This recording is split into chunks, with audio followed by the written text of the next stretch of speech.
they actually know instinctively they oughtn't be doing it. My Lords, I generally support this very important piece of legislation, but I expressed at second reading and again at committee stage my sense of unease about the whole concept of serious violence reduction orders, but also about the detail of their implementation. Now, it's clear that my arguments have not borne the fruit I would hope to see, because I have read, since she very kindly copied it to me, my noble friend's letter to the noble Lord Paddick, in which the government made it clear that they didn't see any scope for budging either on the principle or indeed on the detail of the implementation of these provisions. So rather than engage in a discussion across a broad front, could I simply focus my few remarks on the amendments 90K and 90L in the name of the noble Baroness Lady Armstrong of Hilltop, which deal with what I think might be the most egregious question on this subject, which is the ought to know question, or ought to have known question, depending on how it's phrased in the bill. We are suggesting, or the government is proposing, that people should be subject to these orders, which are serious constraints on their liberties and which have severe reputational consequences potentially for them. In some cases they may be merited, but in the case of ought to know, it's extremely difficult to think that the burden placed by these orders on the people who receive them is merited on the basis of not their carrying a knife,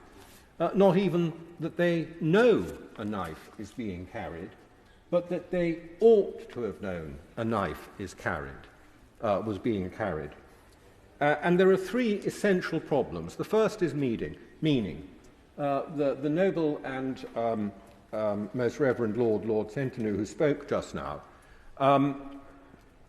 pointed to the difficulties that arise from the variability of language. Now, the expression ought to know is one that we can use in ordinary, natural language quite easily in a number of different ways. But we're dealing here with language that ought to be drafted in a precise fashion that can be applied in a predictable way in a court of law, because we want our laws to be predictable. We want people to know that if they do this and that, they will be in trouble, but if they don't do this, they do something else, then that's okay.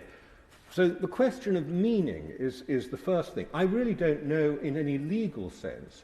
what ought to know actually means. The second is evidence. Even if you had a clear understanding of what the words ought to know mean, how is it that this is to be established in a court of law when, as I've said before to your lordships, it's difficult enough in a court of law to establish what somebody did or did not know, let alone what they ought to have known. So there is an evidential question here. And the third problem arises from the first two, and that is it takes what will be a decision of this Parliament eventually to adopt this language, and it throws a huge interpretational burden on the courts. And we do not know how the courts are going to interpret this language, how they're going to implement this in effect. I don't want to draw unfair parallels, but when we discussed at committee stage and again at report stage, we discussed the question of prisoners serving sentences, indeterminate sentences for public protection. It was quite clear that the Home Secretary of the day, the noble Lord Plunkett, did not intend it to be applied, or did not expect it to be applied by the courts with the liberality that the judges felt they were obliged to apply it with because the way in which it's been drafted. I hope I have expressed it correctly in my own mind, but I hope I hope I've explained that. In other words, the noble lord thought it would only be applied very occasionally, but when the judges came to read what it is they were expected to do, they felt they had to apply it much more liberally to far more cases, which had never been the intention of the Home Secretary of the day when he had proposed it. Now, we're potentially in similar circumstances here. We simply have no idea, if we agree this language, how it is going to be applied by the courts in actual cases, with what breadth or how frequently it is going to be applied, and how often it is going to be applied to people who were not actually carrying a knife and did not know that a knife was being carried, but it is felt on some basis that they ought to have known. So by focusing my remarks on this very, very narrow point, which has been addressed by other noble lords, I'm not in any way trying to detract from the other amendments in this group. I'm simply focusing on these two, because I would have hoped that, having reflected on it, my noble friend might be able to say